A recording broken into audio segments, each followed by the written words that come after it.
Yes, sir. What's your name? Travis Goodman. Travis, I hear you got black flag. I did, yes, they pulled me Shame on you, Travis. Now, what did you do this time? I won the Smoothest Rider award. My golly, Travis, that rings a bell. Seems to me. Didn't you win that with us once before? Yes, I did. About 2 years ago when I was in level 1, I won the Smoothest Rider award as well. And what do you think that at Ridesmart we think being smooth is very important, Travis? Do you think being smooth is important as a rider? And if so, why is that? Absolutely. Being smooth is incredibly important if you're going fast.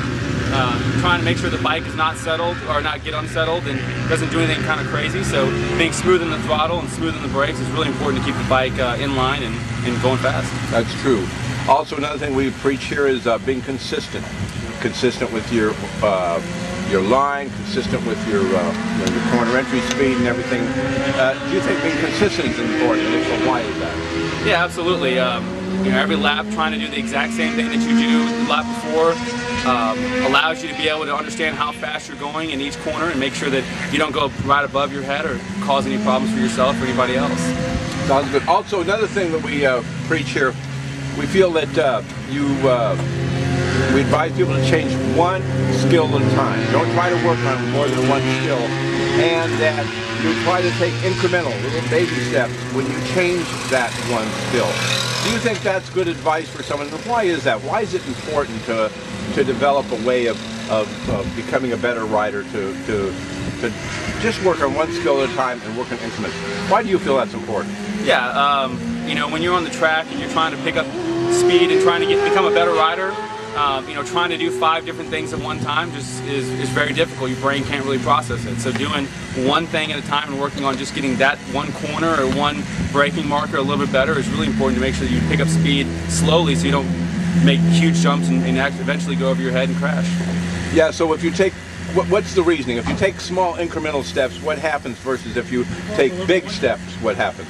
Well, what ultimately ends up happening is, you go a little bit too hard under the gas or too hard on the brakes, and all of a sudden you're locking up wheels, or you're uncomfortable and you don't really know how to react. Or coming out of a corner, you hit the gas too hard, your rear may be sliding out, or something that causes the bike to do something you're not really expecting, and that's what ultimately causes problems. So just making little steps, making sure that you understand the increments you're going in is really important. So taking a little incremental step means it's going to slip a little bit, and you can control it, or it means you can go a little bit too fast. You're still within a range of control, isn't that true? Yeah, absolutely. If you're braking at the 200-foot marker and all of a sudden you brake it just a half second after the 200 brake marker, that makes it so that you understand that it's not going to be that big of a difference. Yeah. If you go from 2 to 100 and you make that big jump, you don't really know how it's going to react and what it's going to do to the bike, and you may end up wrecking or causing somebody else to wreck, which is even worse. That's really true. Travis, one last question of a more serious nature. You hear of all the fatalities and serious injuries on public streets and highways.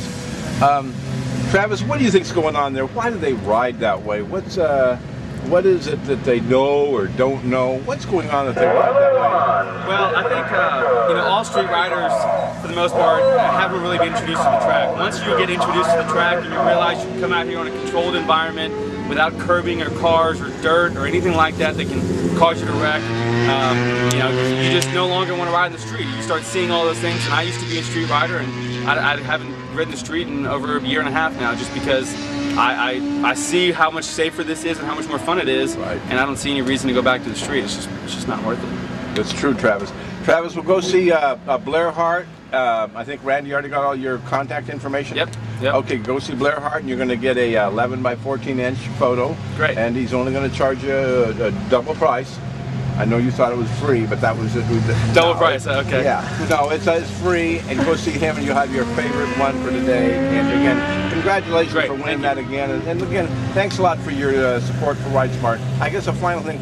Do you think has Ridesmart helped you much over the years and stuff? Maybe being a safer rider and everything, and because we try so hard.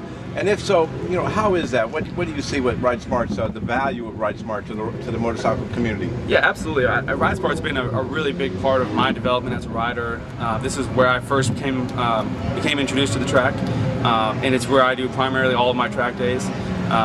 And the nice thing about Ridesmart is it brings you to the track at an affordable cost that you can actually get out here and ride it and not really break the bank, which is something that you really can't do in other places. You hear about people coming from Michigan or wherever else, and it's triple the cost to come out here, and it's a lot more expensive. Makes it a lot more prohibitive to actually be able to ride. And being able to have an affordable day at the track is without value. It's really invaluable. So.